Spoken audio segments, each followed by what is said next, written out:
Welcome to Cafe Racer Garage. I'm Dan, giving you the skills and inspiration you need to build a motorcycle that you can be proud of. And today we are finally pulling the engine out of the CB750 Cafe Racer. I need to locate that rattling noise that we're experiencing, so I'm gonna have to pull the engine apart. And also, I need to sandblast the entire engine. So let's get into it. After taking the top off this engine and having a look at the cam chain tensioner, it doesn't look like that's what's causing this rattle that I'm having. And there is another chain a little bit further down, so we're going to have to dive a little bit further into this engine and see if we can't figure out what it is. So two major important things that you need when you're pulling an engine part is, first up, workshop manual. Second up is your good friend Google. If you can't find it in there, you'll definitely find it in there. A huge thank you to QuadBuilt on Instagram for this tip. What he said was basically take this cover off. I think he got this idea from someone who he knows who used to race these bikes back in the day. What he said, take the cover off, have a look at the inside, see if you can move that rotor at all, and if you can move it even a couple of millimeters, he said that pretty much your chain tensioner and chain needs to be replaced. That definitely looks like that's the problem.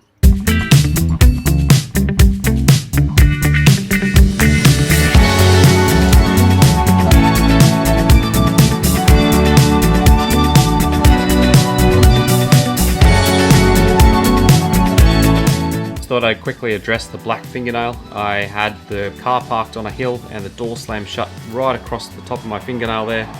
As you can see, it's left me with a little bit of a black fingernail.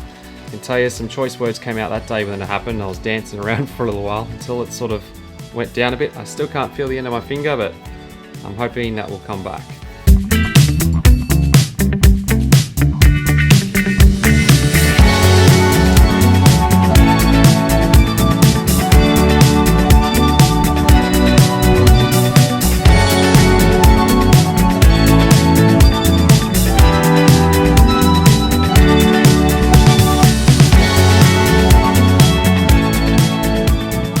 The way the bolts and the brackets are, it looks like this engine has to come towards this way.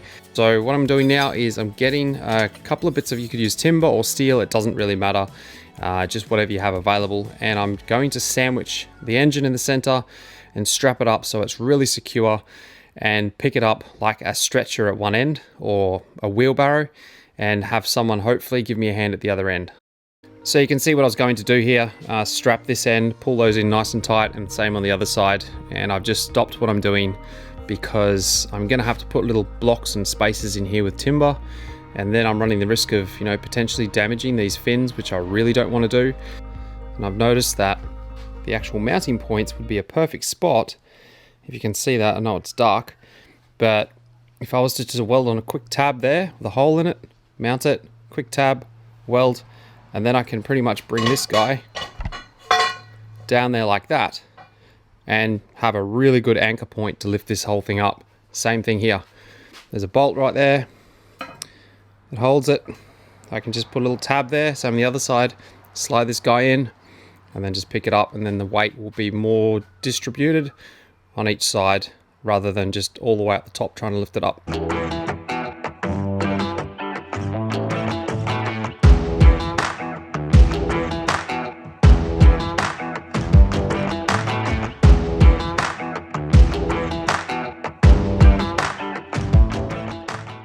So I've got a jack up onto the engine now, and I've removed the top front and back engine mounts, and I've replaced it with the tabs that I've made, which will be welded straight onto the blue steel.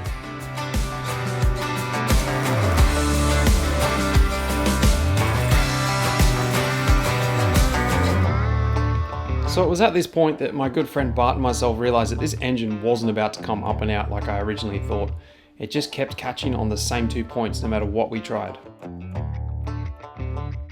So after multiple attempts, we ended up stopping for a minute, having a bit of a think about what we're doing, talk about it, and then eventually this happened.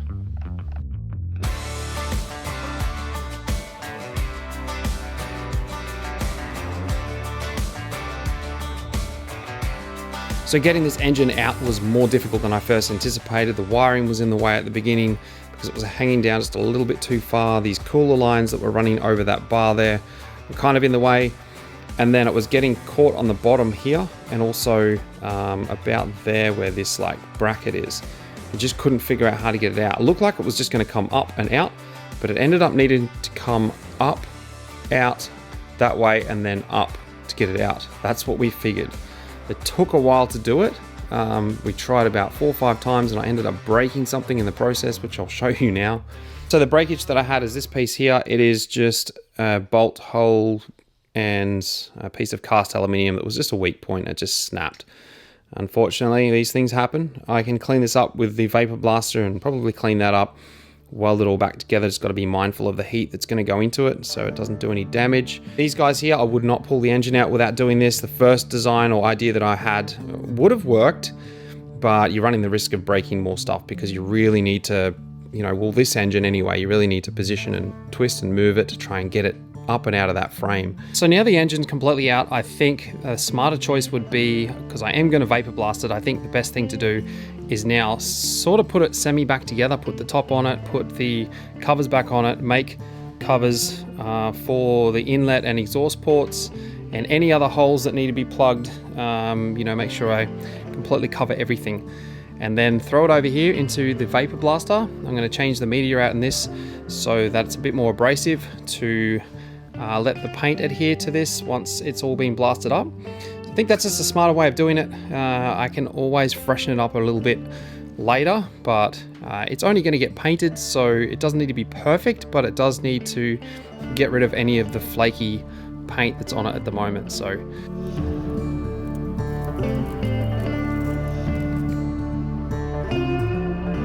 as you can see, the cam cover has already been vapor blasted and it comes up amazing. Apart from the fingerprints that I've just put all over it, it looks pretty damn good, and that's what the rest of it's going to look like pretty soon. The original gasket is still pretty much intact apart from just here. So what I've done is just put a little bit of silicone just there, and then that'll just dry pretty much hard, and I can leave it pretty much hanging out on the outside. It doesn't really matter, and once it dries on the inside I can just peel it back. Whoops. So let's get it all back together.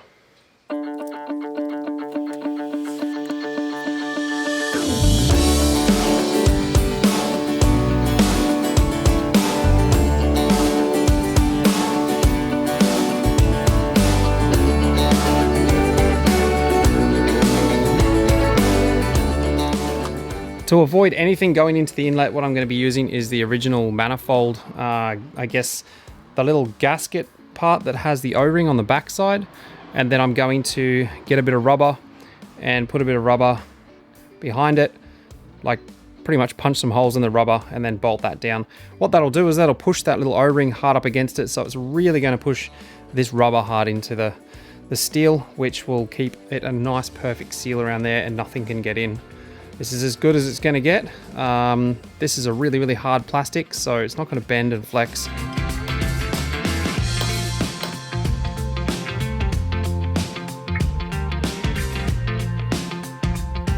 Just as I tightened that up, I heard a cracking noise, and as you can see, I just broke the end of it off, which I should have known that was going to happen. This is quite brittle, this plastic.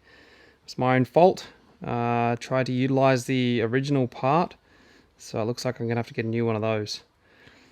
Don't do it that way if you're gonna do this. I have a ton of this 3mm aluminium scrap, so what I might do is use that. So for stuff like this, a set of shears is fantastic. This little guy that I have will cut up to like 5mm steel, which is absolutely ridiculous. I don't know how it can do it, but it does. I haven't actually got it bolted down properly, as in it needs a backbone underneath it, a brace to hold it down. As you can see, it's moving while I'm cutting. It's okay for now, but I am going to have to get a bit of steel underneath it and brace it a bit better. If I didn't move the camera, I would have cut these in about 30 seconds. That's how fast this thing is. Well, they may not be pretty, but they will do the job, and that's all we care about.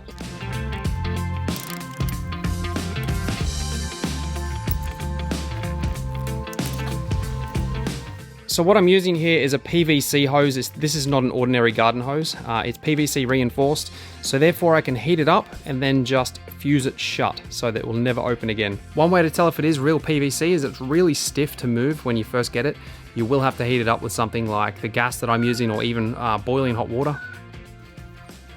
So there's only 2 more holes to plug before I can put this in the blast cabinet, and they are the oil cooler holes.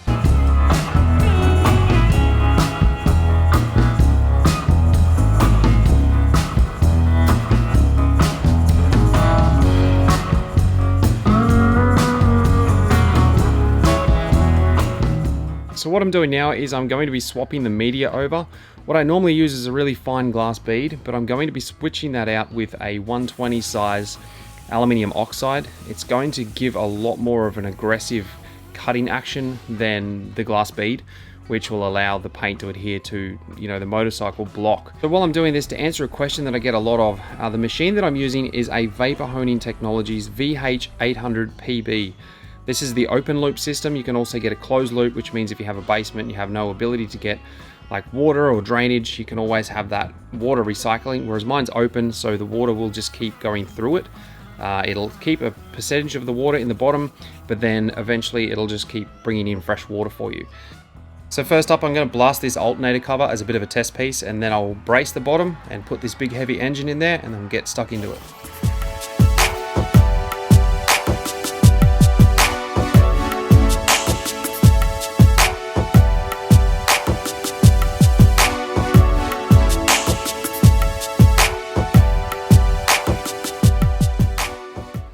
So one of the holes where the oil cooler line was starting to leak a little bit of oil, which means that it wasn't completely sealed.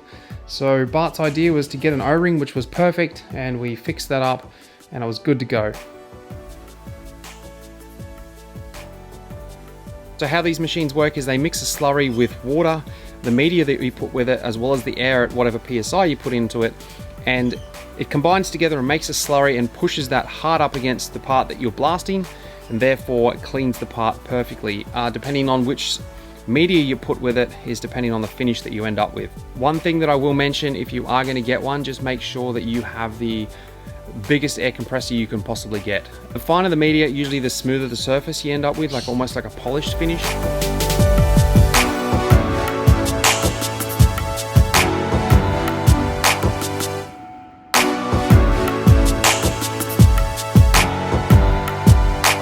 If you're not going to paint the engine straight away, it's always a good idea to throw something like WD-40 on the entire thing, mainly just for the steel components that you may have taken the coating off.